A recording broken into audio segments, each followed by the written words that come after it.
I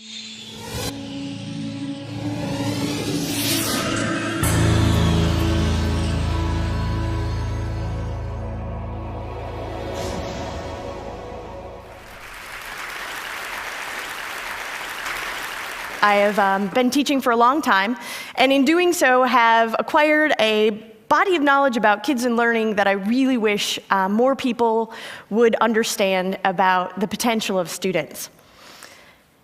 In 1931, my grandmother, bottom left for you guys over here, graduated from the 8th grade. She went to school to get the information because that's where the information lived. It was in the books, it was inside the teacher's head, and she needed to go there to get the information because that's how you learned. Fast forward a generation, this is the one-room schoolhouse, Oak Grove, where my father went to a one-room schoolhouse, and he again had to travel to the school to get the information from the teacher, stored in the only portable memory he has, which is inside his own head, and take it with him, because that is how information was being transported from teacher to student and then used in the world. When I was a kid, we had a set of encyclopedias at my house. It was purchased the year I was born, and it was extraordinary because I did not have to wait to go to the library to get to the information. The information was inside my house, and it was awesome.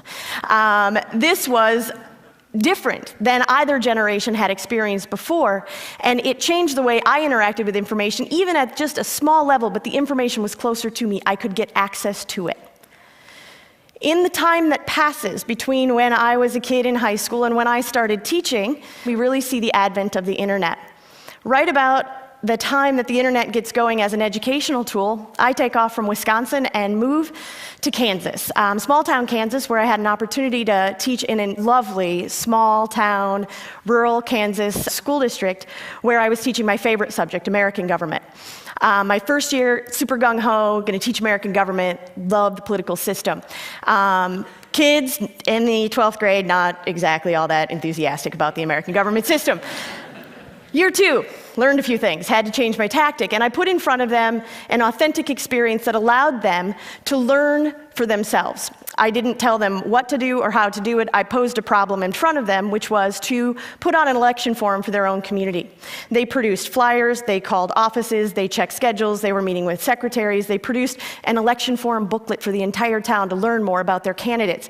They invited everyone into the school for an evening of conversation about government and politics and, whether or not the streets were done well, and really have this robust experiential learning. The older teachers, more experienced, looked at me and went, "Oh, there she is, that's so cute. She's trying to get that done. She doesn't know what she's in for." But I knew that the kids would show up, and I believed it, and I told them every week what I expected out of them. And that night, all 90 kids, dressed appropriately, doing their job, owning it. I had to just sit and watch. It was theirs. It was experiential. It was authentic. It meant something to them, and they will step up. From Kansas, I moved on to lovely Arizona, where I taught in Flagstaff for a number of years, this time with middle school students. Luckily, I didn't have to teach them American government, could teach the more exciting topic of geography. And again, thrilled to learn. But what was interesting about this position I found myself in Arizona was I had this really extraordinarily eclectic group of kids to work with in a truly public school. And we got to have these moments where we would get these opportunities. And one opportunity was we got to go and meet Paul Rusesabagina, which is the gentleman that the movie Hotel Rwanda is based after. And he was going to speak at the high school next door to us. We could walk there. We didn't even have to pay for the buses. There was no expense cost. Perfect field trip. The problem then becomes, how do you take 7th and 8th graders to a talk about genocide and deal with the subject in a way that is responsible and respectful and they know what to do with it? And so we chose to look at Paul Rusesabagina as an example of a gentleman who singularly used his life to do something positive. I then challenged the kids to identify someone in their own life or in their own story or in their own world that they could identify that had done a similar thing. I asked them to produce a little movie about it. It's the first time we'd done this. Nobody really knew how to make these little movies on the computer, but they were into it. And I asked them to put their own voice over it. It was the most awesome moment of revelation that when you ask kids to use their own voice and ask them to speak for themselves, what they're willing to share. The last question of the assignment is, how do you plan to use your life to positively impact other people? the things that kids will say when you ask them and take the time to listen is extraordinary. Fast forward to Pennsylvania, where I find myself today. I teach at the Science Leadership Academy, which is a partnership school between the Franklin Institute and the School District of Philadelphia. We are a 9 through 12 public school, but we do school quite differently. I moved there primarily to be part of a learning environment that validated the way that I knew that kids learned, and that really wanted to investigate what was possible when you were willing to kind of let go of some of the paradigms of the past, of information scarcity when my grandmother was in school and when my father was in school, and even when I was in school, into a moment where we have information surplus. And so what do you do when the information is all around you? Why do you have kids come to school if they no longer have to come there to get the information? In Pennsylvania, we have, in Philadelphia, we have a one-to-one laptop program, so the kids are bringing in laptops with them every day, taking them home, getting access to information.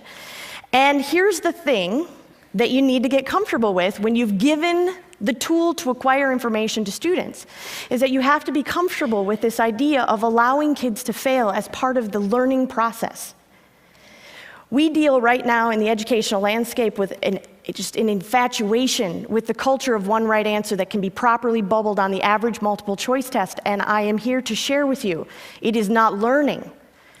That is the absolute wrong thing to ask. To tell kids to never be wrong, to ask them to always have the right answer, doesn't allow them to learn.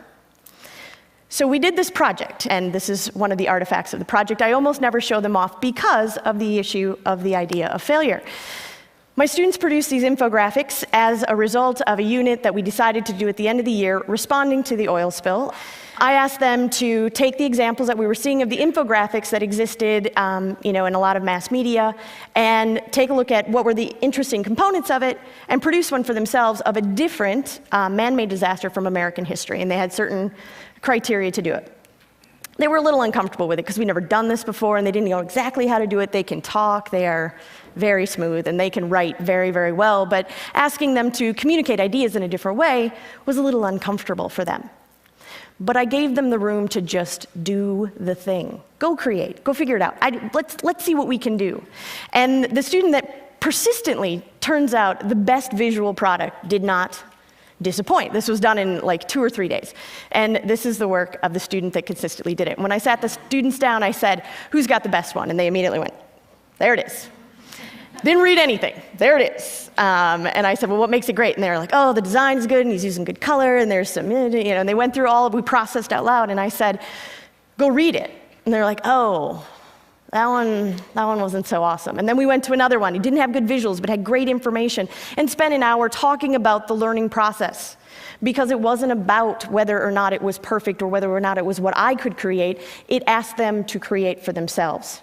And it allowed them to fail, process, learn from, and when we do another round of this in my class this year, they will do better this time. Because learning has to include an amount of failure, because failure is instructional in the process. There are a million pictures that I could click through here and had to choose carefully, this is one of my favorites, of students learning, of what learning can look like in a landscape where we let go of the idea that kids have to come to school to get the information, but instead ask them what they can do with it. Ask them really interesting questions. They will not disappoint. Ask them to go to places, to see things for themselves, to actually experience the learning, to play, to inquire. This is one of my favorite photos because this was taken on Tuesday when I asked the students to go to the polls. This is Robbie, and this was his first day of voting, and he wanted to share that with everybody and do that. But this is learning too, because we asked them to go out into real spaces. The main point is that if we continue to look at education as if it's about coming to school to get the information and not about experiential learning, empowering student voice, and embracing failure, we're missing the mark. And everything that everybody is talking about today isn't possible if we keep having an educational system that does not value these qualities, because we won't get there with a standardized test, and we won't get there with a culture of one right answer. We know how to do this better, and it's time to do better.